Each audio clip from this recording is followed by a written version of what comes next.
نحمده ونصلي على رسوله الكريم اما بعد فاعوذ بالله من الشيطان الرجيم بسم الله الرحمن الرحيم يا ايها الذين امنوا اتقوا الله صدق الله العظيم وبلغنا رسوله النبي الامين الكريم ونحن على ذلك لمن الشاهدين والشاكرين والحمد لله رب العالمين۔ معزز حاضرین و محترم ناظرین اور پردہ نشین عفت مآب اسلامی خواتین،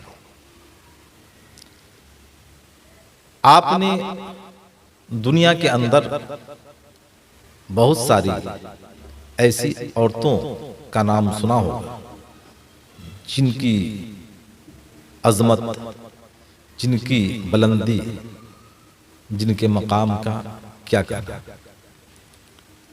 فرض کے طور فرض آپ کر لیں کہ سیدہ حاجرہ رضی اللہ تعالیٰ عنہ، اسی طریقے سے آپ سیدہ مریم رضی اللہ تعالیٰ عنہ، اسی طریقے سے سیدہ حلیمہ رضی اللہ تعالیٰ عنہ، سیدہ فاطمہ زہرا رضی اللہ تعالیٰ عنہ، ایسی بہت ساری خواتین ہیں جن کی عظمت پر اگر تقریر کی جائے تو الحمدللہ پوری رات گزر جائے گی، لیکن ان کی عظمت کو کما حق کوئی بیان نہیں کر سکتا۔ لیکن آج میں ایک ایسی عورت کی باتوں کو پیش کرنا چاہتا ہوں جو عورت گمنام ہے، جس کا کوئی نام نہیں جانتا۔ زمانے مصطفیٰ علیہ الصلوۃ والتسلیم ہے، ایک صحابی رسول ہے، غربت کی منزل طے کر رہے ہیں اور غربت کی بنیاد پر وہ خود فیصلہ نہیں کر پاتے کہ زندگی کے اندر کیا کیا جائے یا کیا نہ کیا جائے۔ ہر زمانے میں لوگ مزدوری کرتے رہے، آج بھی کر رہے ہیں اور قیامت تک کرتے رہیں گے۔ ہر زمانے میں ہر طریقے کے لوگ آتے رہے، آ رہے ہیں اور آتے رہیں گے۔ تو صحابی رسول غریب تھے، صبح سویرے اٹھتے تھے، مزدوری کے لیے جاتے تھے، مزدوری کرنے کے بعد جو آپ کو پیسہ ملتا گھر آنے سے پہلے گھر کے لیے سامان لے لیتے۔ ایک روز عجب اتفاق ہوا، صحابی رسول تشریف لے گئے، کام نہیں ملا، واپس تشریف لائے۔ آپ کی زوجہ محترمہ انتظار میں تھی، شوہر نامدار تشریف لائیں گے اور کچھ پیسہ لائیں گے تو گھر کی ضرورتوں کو پوری کروں گی۔ جب صحابی رسول تشریف لائے، بیوی نے کہا میرے سرتاج پیسہ لائیں تاکہ گھر کے اندر جو چیزیں نہیں ہیں بازار سے ان چیزوں کو منگوا لیا جائے۔ صحابی رسول نے کہا آج میں گیا، کام نہیں ملا، نا امید ہو کر میں واپس آیا۔ بیوی نے کہا کل ہی میں نے کہا تھا کہ گھر میں کچھ نہیں ہے۔ شوہر مایوس اور درد بھرے لہجے میں اپنی بیوی سے کہہ رہا ہے کہ میں تو گیا تھا کام کرنے لیکن کام نہیں ملا، جس کی بنیاد پر کیا کیا جائے۔ اللہ اکبر، بیوی ہو تو ایسی وفا شعار اپنے شوہر نامدار سے کہہ رہی ہے اے میرے سرتاج، اللہ تبارک و تعالیٰ کی ہو سکتا ہے یہی مصلحت ہو کہ آج آپ بھی بھوکے سو جائیں، میں بھی بھوکی سو جاؤں، اس میں ہو سکتا ہے رب کی کوئی مشیت ہو۔ شوہر بیوی دونوں سو گئے۔ اللہ اکبر، جب بیوی نے اپنے شوہر سے کہا کہ رب کی مشیت ہوگی اور اس کی مرضی یہی ہوگی کہ آج آپ بھی بھوکے سو جائیں، میں بھی بھوکی سو جاؤں۔ اللہ اکبر، بیوی نے جب اپنے شوہر سے کہا، شوہر کا سینہ کشادہ ہو گیا اور اپنی نگاہ کو آسمان کی طرف اٹھایا، رب تبارک و تعالیٰ کا شکریہ ادا کیا۔ جب دوسرا دن آیا، فجر کی نماز کے بعد چلے کام کے لیے، بیوی نے کہا ٹھیک ہے آج آپ کام کے لیے جائیں، آتے آتے ان چیزوں کو آپ لیتے آئیں گے۔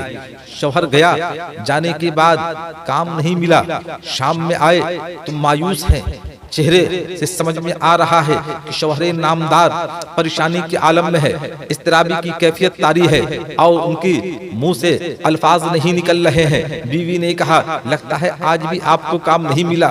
شوہر نامدار نے کہا ہاں میری محترمہ آج بھی میں گیا کام نہیں ملا۔ اللہ اکبر، بیوی ہو تو ایسی وفا شعار بیوی ہو کہ اپنے شوہر کے ذہن و فکر کو ہمیشہ بلند کرنے والی ہو۔ بیوی کہہ رہی ہے کہ کیا اللہ تعالیٰ عالم الغیب و شہادہ نہیں ہے؟ اللہ تعالیٰ غیب کی باتوں کو نہیں جانتا ہے؟ اللہ تعالیٰ یہ نہیں جانتا ہے کہ آپ کس حال میں ہے؟ پروردگار عالم کو علم نہیں ہے کہ میں کس حال میں ہوں، میرے گھر میں کیا ہے یا کیا نہیں ہے؟ رب تبارک و تعالیٰ ہر چیز سے آشنا ہے، اس کی نگاہوں میں کوئی چیز پوشیدہ نہیں ہے۔ ہو سکتا ہے آج بھی رب کی مرضی ہو کہ آج آپ بھی بھوکے سوئیں، میں بھی بھوکی سو جاؤں۔ اللہ اکبر، جب بیوی ایسی ہو اپنے شوہر سے کہے تو شوہر کا سینہ کتنا کشادہ ہو جاتا ہے، اور اس وقت وہ شوہر اپنے اللہ رب العزت کا شکریہ ادا کرتا ہے کہ اے پروردگار عالم تو نے مجھے بیوی ایسی عطا کیا جو کہ میرے ذہن و فکر کے موافق اس کا ذہن و فکر ہے، جو میرے غم میں شریک رہتی ہے، جب میں پریشان رہتا ہوں تو مجھے صبر و تسکین دلاتی ہے۔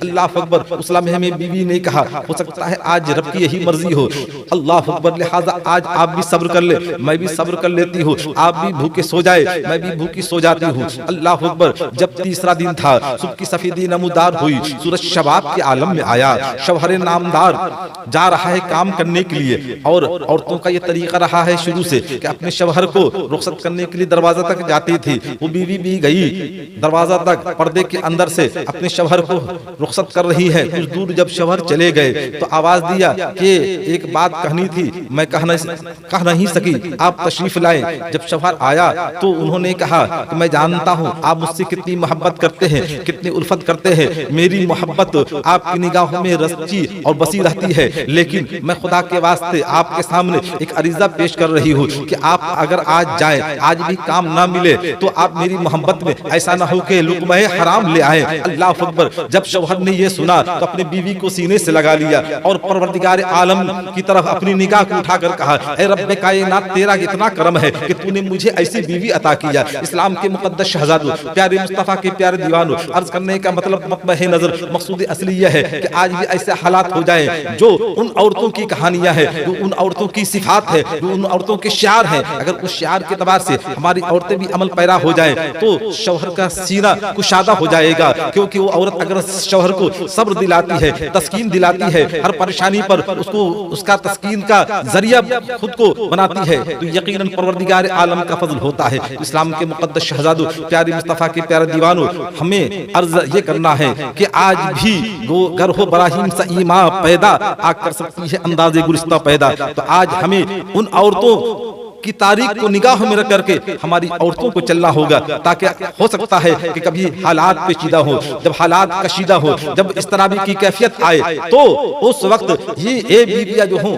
صبر دلائیں، اور اس صبر کی بنیاد پر شوہر کے اندر صبر پیدا ہو۔ جب بیوی صبر کی طرف اپنے شوہر کی التفات کو کرے گی، توجہ کو کرے گی، تو یقیناً شوہر کے دل میں صبر پیدا ہوگا اور اللہ تبارک و تعالیٰ کا شکریہ ادا کرے گا۔ لہٰذا اسلام کے مقدس شہزادوں، پیارے مصطفیٰ کے پیارے دیوانوں، اسلامی عفت ماں خواتین، میں آپ سے گزارش کرتا ہوں کہ اپنا وہ مزاج بنائے، اپنا وہ نظریہ بنائے، اپنی وہ فکر بنائے کہ جو فکر ہمارے اسلاف کرام کی عورتوں کی تھی۔ لہٰذا اگر آپ نے ان فکروں کو اپنا لیا تو یقیناً آپ بھی یہاں کامیاب ہوتی ہوئی نظر آئیں گی۔ یہاں سے جانے کے بعد جب اخروی منزل ہوگی وہاں بھی کامیاب ہوں گی۔ پروردگار عالم کی حضور دعا ہے کہ پروردگار عالم ہم تمام کو ان مختصر سی باتوں پر عمل کرنے اور کرانے کی توفیق رفیق عطا فرمائے، آمین بجاہ سید المرسلین۔ السلام علیکم ورحمۃ اللہ وبرکاتہ۔